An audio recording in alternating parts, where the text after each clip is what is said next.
ಪೂರ್ವ ಮುಂಗಾರಿನಲ್ಲಿ ಸಿಡಿಲು ಮಿಂಚಿನ ಆರ್ಭಟವೇ ಅಧಿಕ. ಹೀಗಾಗಿ ಅಲರ್ಟ್ ನೀಡುವ ಕೆಲಸವನ್ನ ಹವಾಮಾನ ಇಲಾಖೆ ಮಾಡುತ್ತಿದೆ.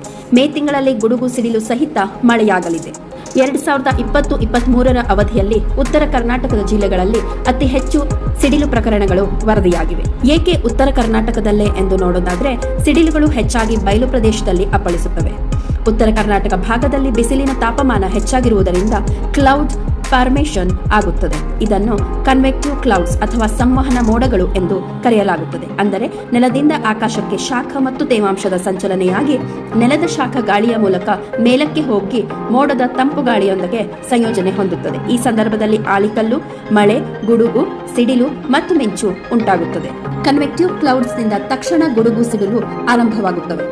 ಬನ್ನಿ ಸಿಡಿಲಿನಿಂದ ಪಾರಾಗುವ ಕ್ರಮಗಳನ್ನು ನೋಡ್ಕೊಂಡು ಬರೋಣ.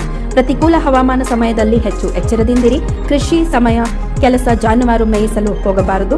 ಮೀನುಗಾರಿಕೆ, ದೋಣಿ ನಡೆಸುವುದು ಸವಾಲಿನ ಕಾರ್ಯ. ಗುಡುಗು ಸಿಡಿಲಿನ ವೇಳೆ ಸುರಕ್ಷಿತ ಕಟ್ಟಡಗಳನ್ನು ಆಶ್ರಯಿಸಿ. ಲೋಹದ ತಗಡು ಹೊಂದಿರುವ ಮನೆಗಳು ಸುರಕ್ಷಿತವಲ್ಲ. ಎತ್ತರದ ಪ್ರದೇಶ ಬಿಟ್ಟು ತಗ್ಗು ಪ್ರದೇಶಗಳನ್ನು ಆಶ್ರಯಿಸಿ.